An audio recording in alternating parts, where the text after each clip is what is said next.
Now, we know John Howard's laws have cut take-home pay, they've cut conditions, and they've cut the job security of working Australians.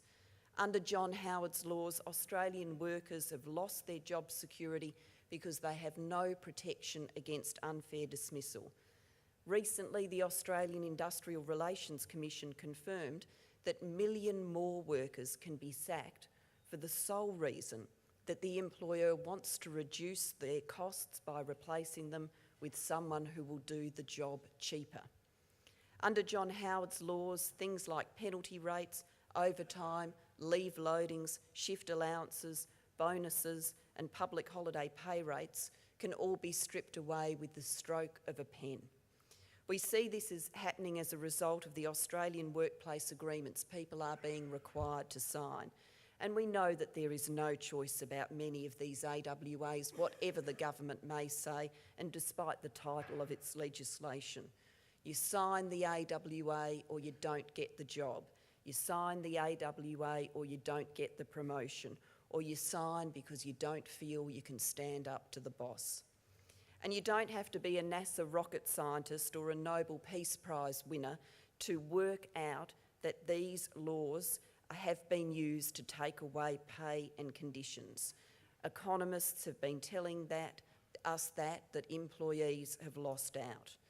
Over the past 12 months, the government has made denial after denial that Australian working people and their families are worse off under these AWAs. They didn't want us to know the truth, but fortunately, there was someone brave who leaked the truth to a newspaper. There was leaked data from the Office of the Employment Advocate recently published in the Sydney Morning Herald, and it showed that 44% of Australians on AWAs lost every condition Mr. Howard told them in his very expensive advertising was going to be protected by law. The Australian Bureau of Statistics agrees. The ABS's own independent data shows that working men and working women earn less on AWAs per hour than their colleagues on collective agreements. Now, friends, our country doesn't have to be like this. And what's the best excuse that John Howard has to offer for taking these very basic conditions away? He says it's good for our economy. It's just a shame that his answer is wrong. John Howard has got no evidence, I repeat, no evidence, that these laws have created jobs. He's got no evidence that these laws have led to an increase in productivity. Indeed, the productivity performance of this country since work choices 12 months ago has been pitiful. Labor believes there's no reason why Australians have to be forced to choose between a strong economy and fairness in our workplaces. Labor believes that you can have both. Labor believes Australians can have both.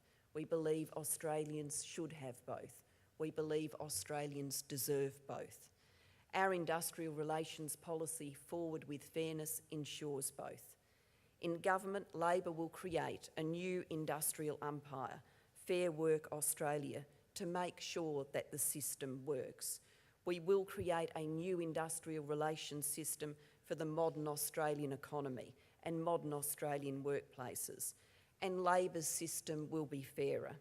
Can I leave you with these three very clear guarantees? Labor will ensure that there are no AWAs, no statutory individual contracts, and no way an Australian worker can ever be shoved off the award safety net. We will make sure that the minimum wage is set by Fair Work Australia in an open and transparent process that considers the needs of the low-paid and the needs of the Australian economy. And we will make sure that hard-working employees will be protected from unfair dismissals, and businesses can be confident that unfair dismissal claims will be resolved quickly. These are Labor's guarantees to you. These are the things that we believe in. It's a world away from Mr. Howard's laws, his unfair laws which have cost Australian working families so much. We're in probably the last 5 or 6 months now before Australians face a very big choice, and that choice is between not Mr Howard's current laws, but what Mr Howard has planned if he is re-elected, because it won't be like it is now, it will be worse. Or the alternative is to endorse Labor's plan, Forward with Fairness, which will meet the needs of Australian working families for fairness and dignity and respect in the workplace, as well as focusing on productivity and creating the jobs that Australians need to get ahead. I know for you the choice is clear. You may not have got everything you wanted from Labor's policy, but I know you would acknowledge that compared with Mr Howard's policy, it's going to bring fairness back, going to bring the Aussie Fair Go back to Australian workplaces, and that's where it belongs. Thank you very much.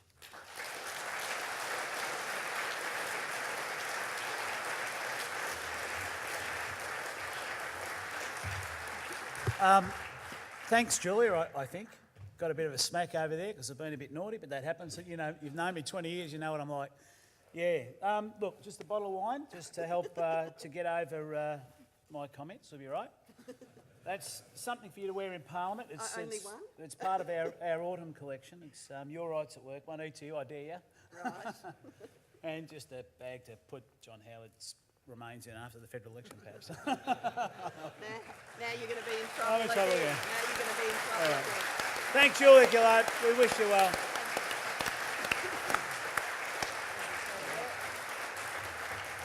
We may not always agree, I told you that.